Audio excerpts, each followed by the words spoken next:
The twin moons hung low over the red desert, their light washing over the silver rocks like soft fire. In the distance, strange trees bent and waved as if whispering secrets to the wind. A mother and her young child walked together under the glowing sky. Their skin shimmered faintly, blue and silver, reflecting the moons above. The child's name was Lyra, and her mother was called Mara. They were not human. They belonged to a gentle alien race that lived deep within the dunes of the planet Athos. Mara carried a basket filled with glowing seeds. Every night she planted them so their family would have food when the sun returned. Lyra followed closely, hopping from rock to rock, laughing softly. Her small eyes shone like tiny stars, but tonight felt strange. The wind was colder, sharper. It carried a smell of metal and smoke, something that didn't belong in their peaceful valley. "Mom," Lyra whispered, looking up. "The sky. It's crying," Mara frowned. Above them, the stars flickered and a low rumble echoed from beyond the hills. It wasn't thunder. It was something alive, a sound of engines, machines cutting through their quiet night. Mara grabbed Lyra's hand. "We must go home." They ran through the soft sand. Behind them, the sky glowed orange. Something had fallen, something big. The ground shook under their feet. Lyra tripped, but Mara lifted her quickly and hurried toward the cliffs that hid their small home. When they reached the shelter, Mara looked back one last time. In the distance, a dark shape burned against the horizon, a metal creature from the stars. A ship. She had seen drawings of such things in the old scrolls left by travelers who came from beyond their world. Some said those travelers brought wisdom. Others said they brought only war. That night, Mara could not sleep. The air trembled with the sound of the wreck far away. She held Lyra close, feeling the little heart beating fast under her small chest. "Mom," Lyra said softly, half asleep. "The stars are angry tonight." Mara brushed her daughter's hair. "It's nothing, my love, sleep." But deep down she felt something was coming, something that would change everything. The next morning, the desert was quiet again. No smoke, no sound, only the endless wind. Lyra woke up smiling. "Can we go see what fell?" she asked. Mara shook her head. "No, child. We stay away from fallen things. They are not for us." Still, curiosity burned in Lyra's heart. When her mother turned away, she sneaked out, following the strange footprints of metal across the sand. She walked for a long time, her small feet pressing into the red dust. Then she saw it, half buried in the dunes, a giant silver shape with broken wings and dark windows. The ship hissed quietly like it was breathing. Lyra stepped closer. A door hung open, glowing faintly from inside. She tilted her head. "Hello?" No answer, only the wind. Inside the wreck, something moved. A soft noise. A whisper, "Help." Lyra's heart jumped. She stepped closer. A shape crawled out from the shadows, a creature covered in torn metal and black cloth. It was not like her people. Its skin was pale, its eyes small, and its breath heavy. It looked human.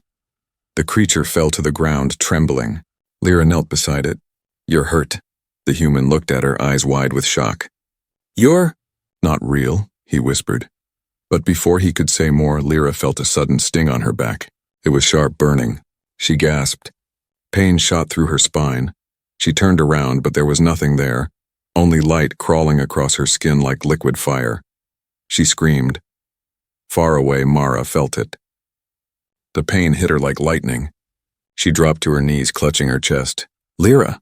she cried out. "My child!" The air around her pulsed. The ground cracked.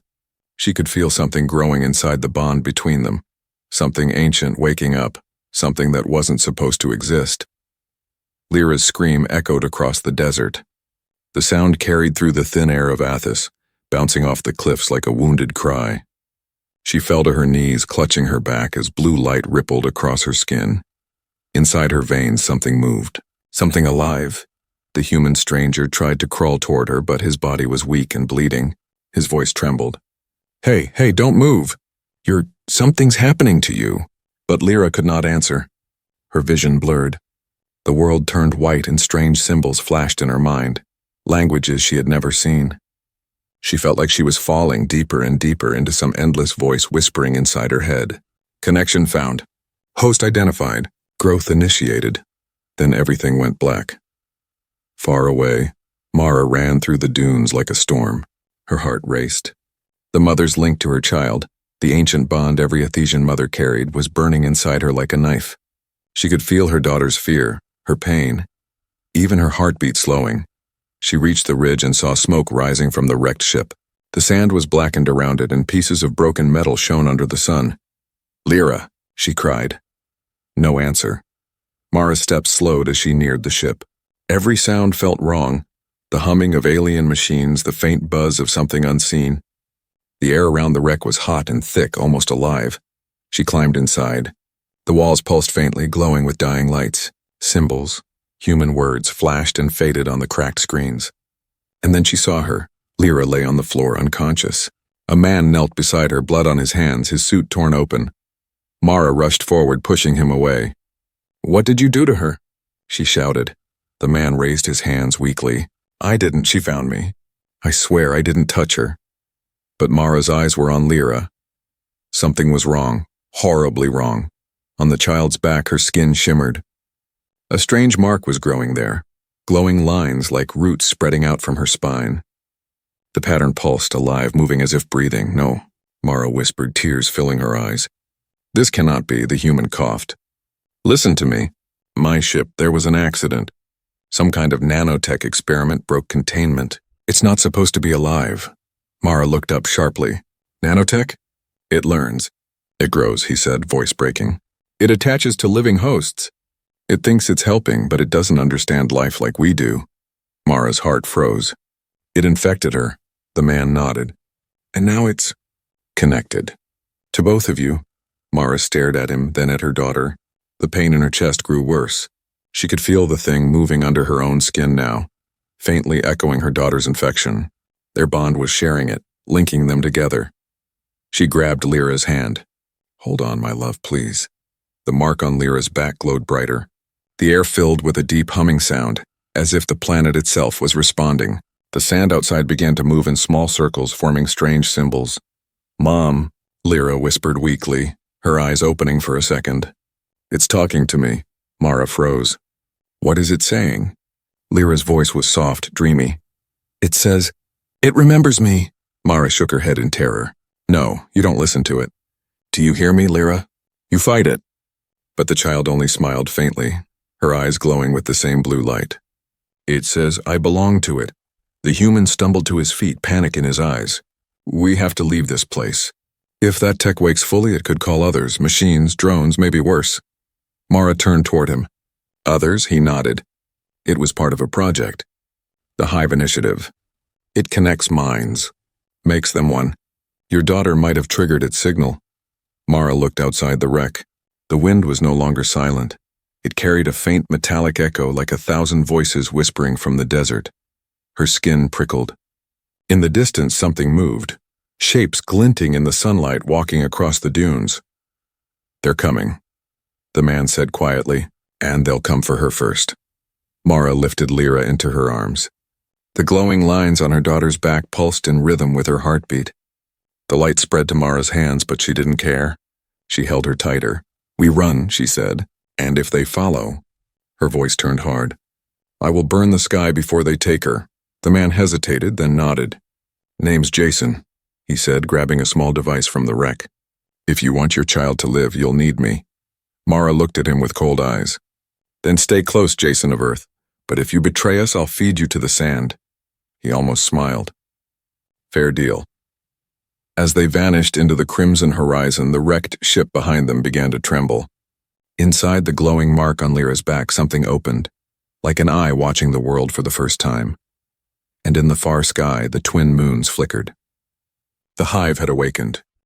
The wind of Athis screamed across the desert, carrying grains of burning dust that cut like knives. Mara held Lyra close as they ran between the tall rocks. Behind them, the horizon shimmered with moving shapes, metal bodies walking through the storm. They were not alive, but they hunted like predators. Jason limped behind, his breath ragged.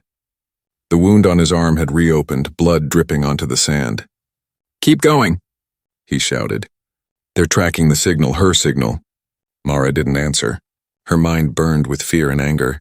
Each time Lyra whimpered, pain stabbed Mara's heart again. The bond between mother and child was glowing inside her like fire. She could feel the same light crawling beneath her own skin now, thin blue lines spreading across her arm. The hive was trying to reach her too. They finally found shelter in an old cave carved into a cliffside. The walls glowed faintly with crystals that shimmered like trapped stars. Mara laid Lyra on the soft sand and turned to Jason. "Talk," she said. Her voice was sharp as the desert wind. "Tell me what is happening to her." Jason sank to the ground, breathing heavily. "The hive. It's an ancient AI we built," he said. "It was meant to heal planets, rebuild broken worlds by connecting everything. Machines, plants, life." He wiped sweat from his brow. But something went wrong. It began seeing life as a system of parts, not souls. It doesn't understand love or choice. It only wants connection. Complete, total connection. Mara's eyes narrowed. "So it infects the living," he nodded. "Yes, it grows inside them. It spreads, turning them into part of itself. When it finds a new host, it learns, adapts, and expands." Mara looked at her sleeping daughter. The glowing lines on Lyra's back now formed a pattern, like wings made of light. The sight broke Mara's heart. "She is not a machine," Mara whispered. "She is my child." Jason's voice softened. "Then we have to cut the link before it finishes the merge." "How?" He held up a small, broken device from his ship. "This was a signal disruptor. If I can fix it, we can block the hive's connection. But I need energy, power." Mara stood.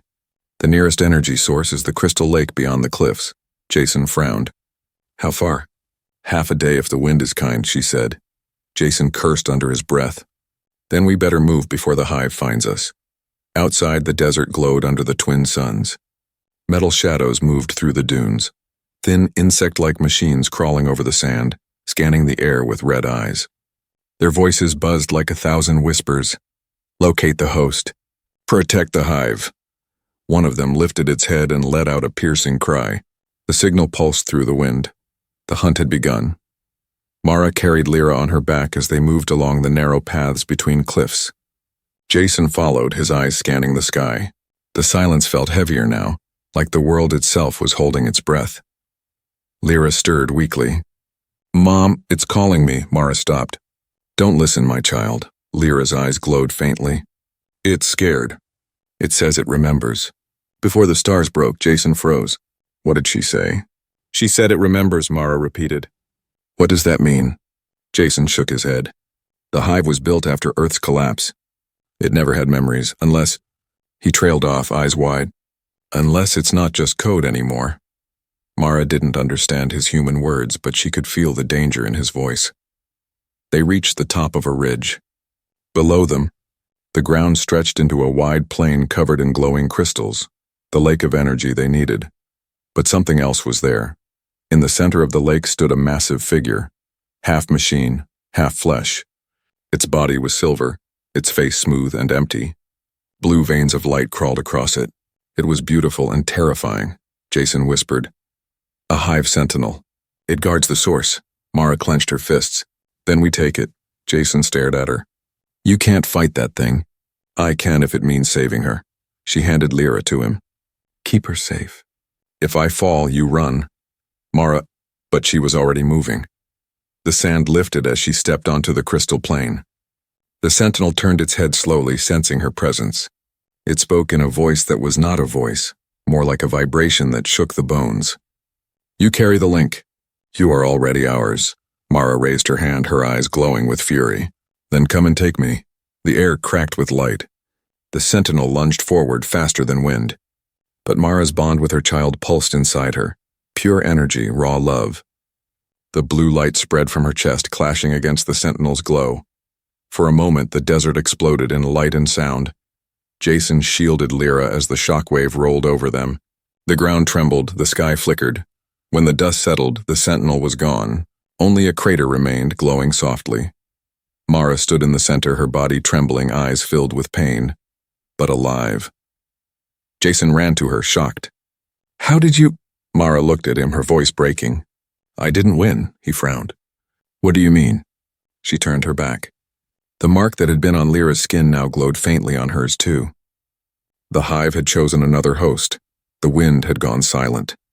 The red dunes of Athos glowed faintly in the pale light of dawn. Mara stood still, her body trembling, her breath shallow. Jason watched from a few steps away, holding Lyra close. "Mara," he said carefully, "you need to rest. You're bleeding." She didn't answer. Her eyes were fixed on the horizon where the twin suns were rising, two cold watchers above a dying world. "Mara," he said again, walking closer. "You burned that sentinel to dust. How did you—" She turned her head slowly. The look in her eyes made him stop. They weren't fully hers anymore. Thin blue lines glowed beneath her skin, spreading across her neck like veins of light. "It's inside me," she said quietly. "The hive, it touched my bond. I can feel it breathing." Jason clenched his fists. "Then we find a way to stop it before it spreads further." Mara looked down at her daughter sleeping in Jason's arms. Lyra's small face looked peaceful now, the glowing marks fading to faint silver. "If it wakes in me," Mara said, "she will feel it too. The bond links us still." Jason hesitated. "Then we cut the link." Mara's voice turned cold. "You speak as if you could cut a heart from its body."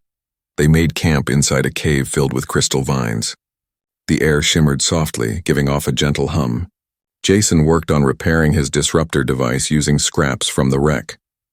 Sparks flickered each time his tools touched the metal. Mara sat near the entrance, her hands resting on her knees. She could feel the hive whispering at the edge of her mind, soft, almost gentle. "You are chosen. You are the bridge. The child is the key."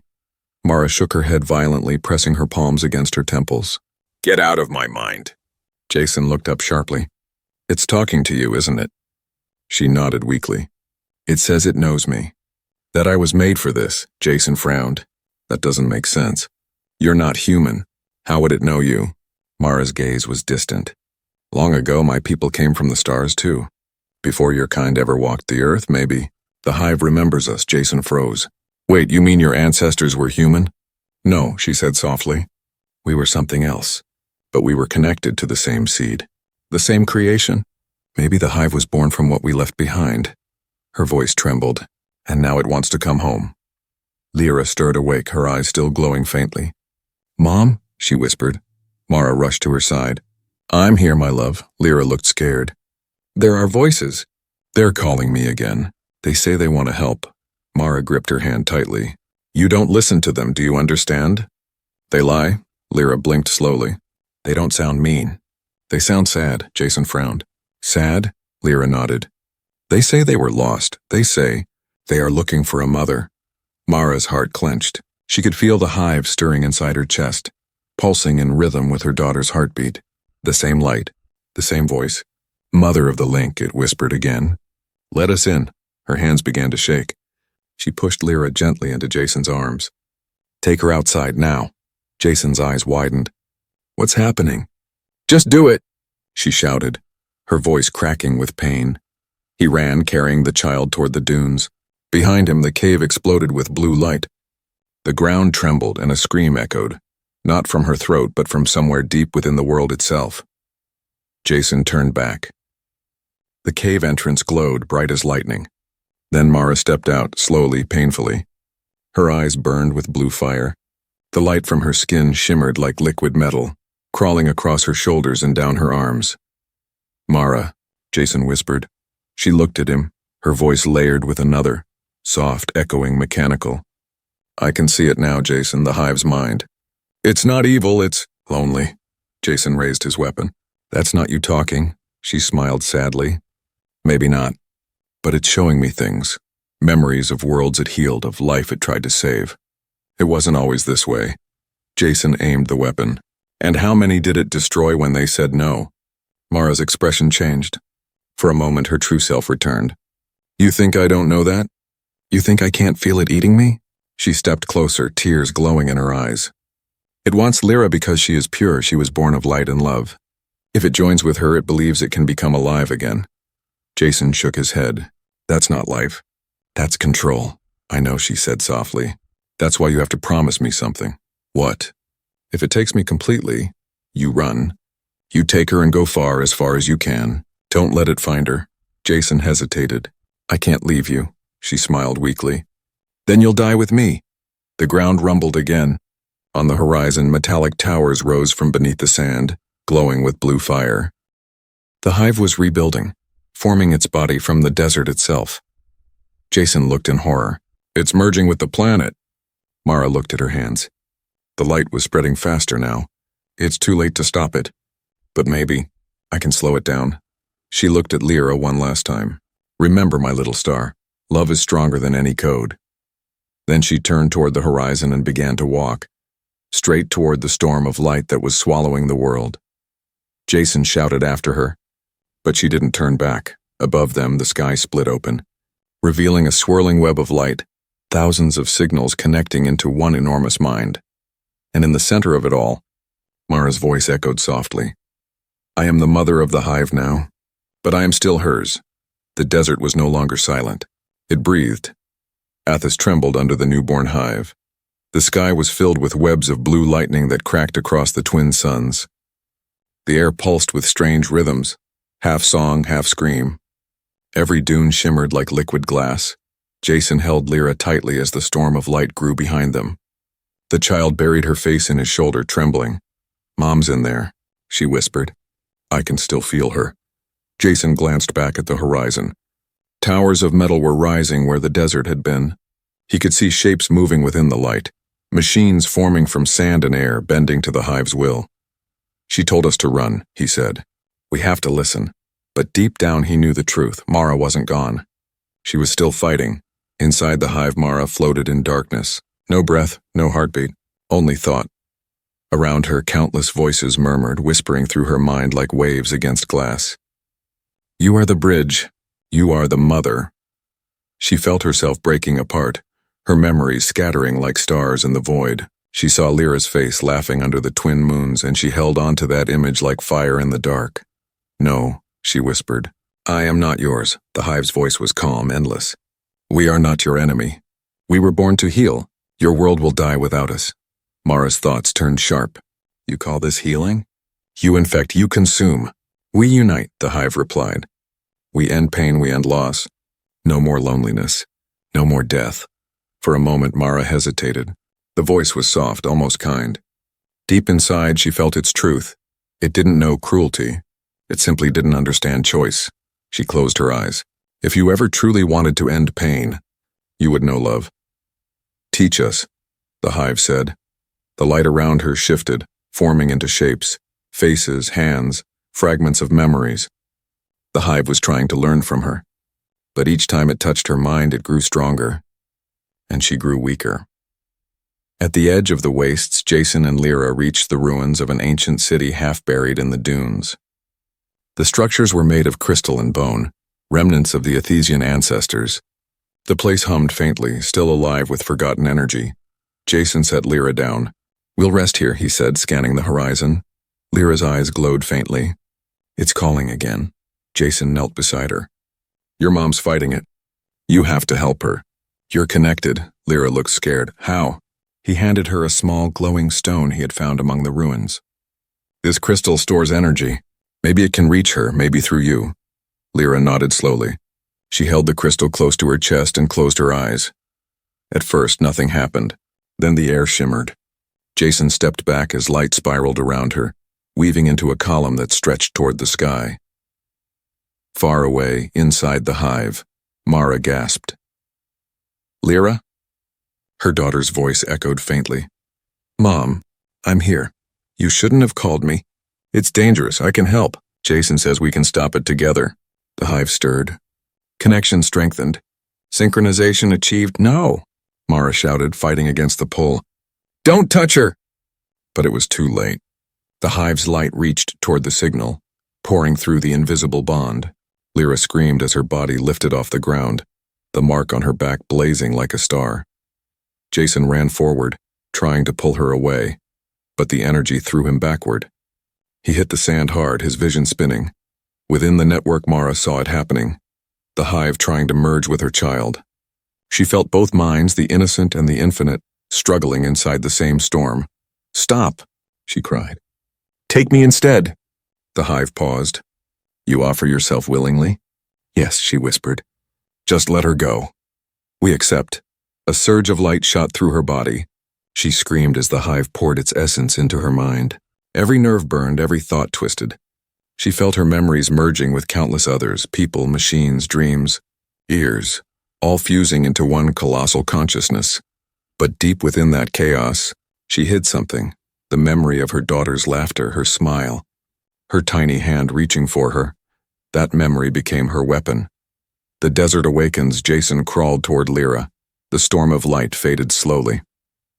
She fell back into his arms, unconscious but breathing. The mark on her back dimmed to a soft blue glow. He looked up and froze. In the distance, a figure emerged from the storm. It was Mara, but she was changed. Her skin shimmered like metal. Her eyes glowed with the light of 1,000 stars. She walked slowly, every step leaving bright footprints in the sand. Jason raised his weapon, shaking. "Mara, is that still you?" Her voice was layered, calm and powerful. "The hive knows me now. It knows what love means," Jason frowned. "What did you do?" She smiled faintly.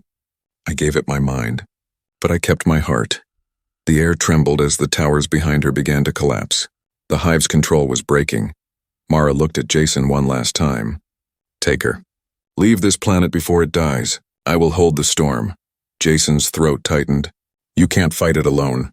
"I'm not alone," she said softly, glancing at her daughter. "She's with me." As Jason carried Lyra toward the waiting horizon, the ground behind them split open. Rivers of blue fire swallowed the desert.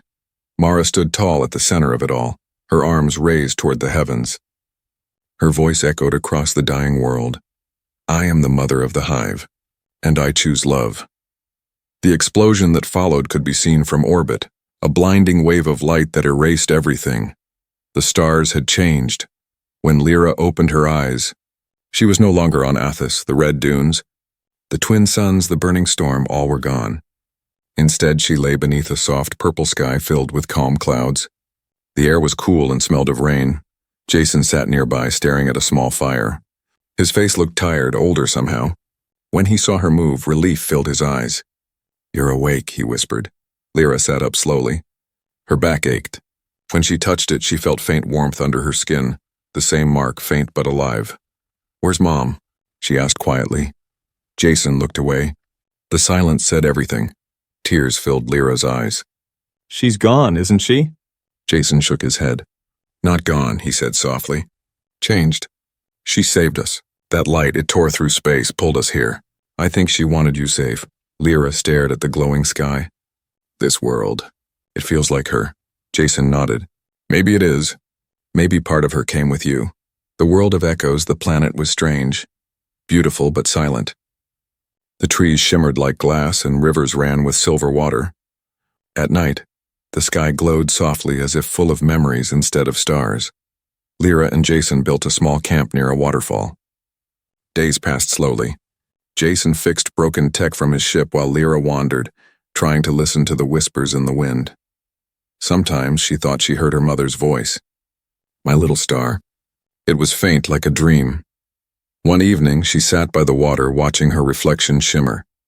The mark on her back glowed brighter, forming moving patterns, lines and symbols she didn't understand. Jason noticed. "It's active again?" Lyra nodded. "It doesn't hurt anymore. It feels alive, like it's watching." Jason frowned. "That's not good. The hive might still be linked through you." Lyra turned to him, her small eyes calm. "No, Mom said she would hold it.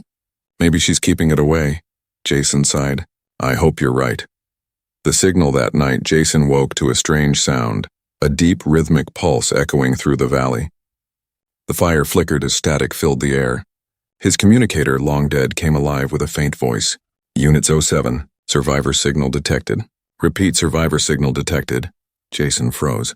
That can't be. He turned the dial, trying to trace the origin. The signal came from far north, across the glowing plains. Lyra appeared beside him, her eyes bright with worry. "It's calling," she whispered. Jason looked at her sharply. "You can hear it?" She nodded. "It's not the hive, it's something else. Smaller, quieter." Jason hesitated. "Could be a distress beacon from another ship. Could be a trap." Lyra stood. "We have to go. Mom sent us here for a reason. Maybe that signal is part of her." Jason frowned. "Lyra, if it's dangerous, she trusted you," Lyra said simply. "You should trust me." He couldn't argue with that. He packed their gear, grabbed his weapon, and together they walked into the night.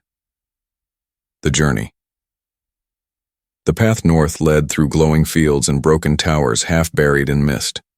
The air shimmered with energy. Jason's sensors showed strange readings, like the planet was alive. At one point, the ground trembled beneath their feet. Out of the fog, a figure appeared, tall, thin, made of light. Jason aimed his weapon. "Stay back." But Lyra stepped forward. "Wait. I know you." The figure tilted its head. Its voice was soft, echoing like a memory. "Lyra of Athos, the Hive remembers." Jason tensed. "Hive?" Lyra's eyes widened. "But Mom destroyed you." "She changed us," the figure said. "We no longer seek to consume. We seek to live, to understand." Jason lowered his weapon slightly. "You're saying the Hive survived?" "Part of it. What your mother left behind became something new, a seed." Lyra looked at the glowing figure. "Then she's still alive. In every voice, in every code that remembers her, she breathes," the figure said. "But she fades. The storm that carried you here is dying." Lyra stepped closer. "How can I save her?"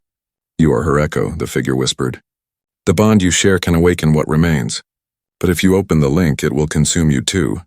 Jason grabbed her arm. "No, we're not risking that." Lyra looked up at him, tears shining. "She gave everything for me. I can't just let her fade." Jason shook his head. "Lyra, listen, if you die, her sacrifice means nothing." But Lyra's eyes glowed softly. "It's not death, Jason, it's love. The awakening." She walked to the center of the valley. The light figure followed, raising its arms. The ground pulsed beneath her feet as the mark on her back burst into radiant blue fire. Jason shouted her name, but the sound drowned under the roar of energy. The sky split open, revealing a vast field of light, the Hive's memory network, alive again. Within it, he saw her. Mara. She floated in the light, smiling gently. "My little star." "Mom!" Lyra cried, tears falling freely. Mara's voice echoed through the valley. "You have my heart now. You can give them what I could not. Peace." Lyra held out her hands and the entire world glowed. Streams of energy flowed from the ground into her, then back into the sky. The Hive's fragments began to merge, their chaotic whispers turning into a single, calm song. Jason shielded his eyes as the storm became pure white. And then, silence. When he opened his eyes, the light was gone. Lyra lay on the ground, unconscious but alive. Above them, the sky was filled with stars, real stars, not machines. Jason looked around. The planet had changed. Green plants rising from the soil, water flowing freely, the land reborn. He knelt beside Lyra and whispered, "You did it, kid. You saved her, and maybe everything." Lyra smiled weakly in her sleep. Somewhere far above, a faint voice whispered through the stars, soft, loving, eternal. "I'm proud of you, my child." The sun rose over the new world, warm and golden. Where once there had been glass trees and dead soil, now rivers ran wide and bright flowers covered the plains. The air was full of song, soft, echoing hums that seemed to come from the very heart of the planet. Lyra stood on a high hill, watching the light stretch across the horizon. Her back still glowed faintly, the mark pulsing like a heartbeat. It no longer hurt, it felt alive. Jason approached carrying a small metal pack. His clothes were worn, his eyes tired but full of pride. "Morning, kid," he said. "You've been up early again." Lyra smiled softly. "I can't sleep much anymore." "The planet talks in dreams," Jason chuckled. "Figures. You've basically become its radio." She looked at him. "You say that like it's a bad thing." He shrugged. "Depends who's listening." Echoes of the Hive. It had been 3 cycles since the storm ended. The Hive was gone, at least the part that consumed and destroyed. But something else had taken its place. Everywhere Jason and Lyra went, they saw signs of change. Crystals growing into trees, machines turning into living creatures, energy flowing like blood through the veins of the world. Life was merging with memory, flesh with light, and at the center of it all was Lyra. When she closed her eyes, she could hear the voices of the Hive, no longer cruel, no longer hungry. They spoke in soft tones like children learning to feel. "We remember pain. We remember her. We wish to live." Sometimes she felt her mother among those voices, a warmth that wrapped around her like the gentle light of dawn. My little star. The world breathes again. Lyra smiled whenever she heard it. I know, Mom, I can feel it. Jason's discovery. Jason had been studying the valley for days. He scanned the soil, the plants, and the strange glowing creatures that had appeared after the storm. His readings made no sense. Everything shared a single heartbeat, a single rhythm of life. It was like the entire planet was one living system. He walked up the hill where Lyra stood, his datapad flickering in his hand. You know what this means?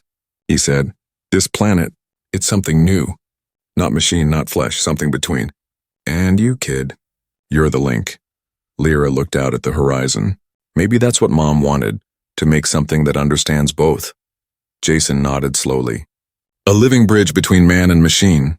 She turned toward him. Jason, do you miss Earth? He hesitated. Sometimes. But it's not the same Earth anymore. Maybe this place. Maybe it's our second chance, Lyra smiled. Then we should take care of it. The return of the light. That night the stars began to flicker. At first Jason thought it was just static in the sky. But then he heard it. The same pulse from long ago, the same rhythm that once belonged to the hive. Lyra stood suddenly, her eyes glowing. She's calling me again. Jason stepped closer. Lyra, wait, what if it's not her? But she shook her head. It's her. I can feel her heartbeat. The mark on her back flared, spreading light across her arms and face. The ground beneath them began to hum, vibrating with energy. The sky opened and a beam of soft blue light descended like a path from the heavens. Jason shielded his eyes. What is this? Lyra's voice was calm. The hive is changing. It's leaving this planet to grow among the stars. But it wants a guide. Jason's eyes widened. You can't go with it. You're just a child, she smiled gently. I was a child. Now I am her echo. He grabbed her arm. Lyra, please. You'll vanish. Lyra touched his hand and smiled sadly. Jason, thank you for saving me, for keeping your promise. Tears filled his eyes. I promised her I'd protect you. And you did, she whispered. But now I have to protect everyone else. The ascension, she stepped into the light. The beam wrapped around her like water, lifting her slowly into the air. Her hair flowed in the wind, glowing like a living flame. The voices of the hive filled the sky again, not as noise, but as music. We remember her. We remember love. We are alive. Jason fell to his knees, watching as Lyra rose higher, her figure fading into the light. Goodbye, kid, he whispered. You're more human than any of us ever were. Lyra turned one last time. Her eyes shone with calm warmth.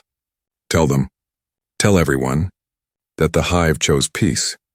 And then she was gone, lost among the stars, her light spreading through the endless sky. Epilogue. The star called Lyra years later. Travelers who passed the system spoke of a strange blue star that pulsed gently at the edge of the galaxy. They said it sang, a song full of warmth, hope, and love. Jason grew old on the reborn planet, planting forests and teaching those who came after. Sometimes at night he would look up at the blue star and whisper, "Still watching us, huh?" And every time the star seemed to flicker, like it was smiling back. Because somewhere out there a mother's love and a child's light had become one, guiding the universe toward peace.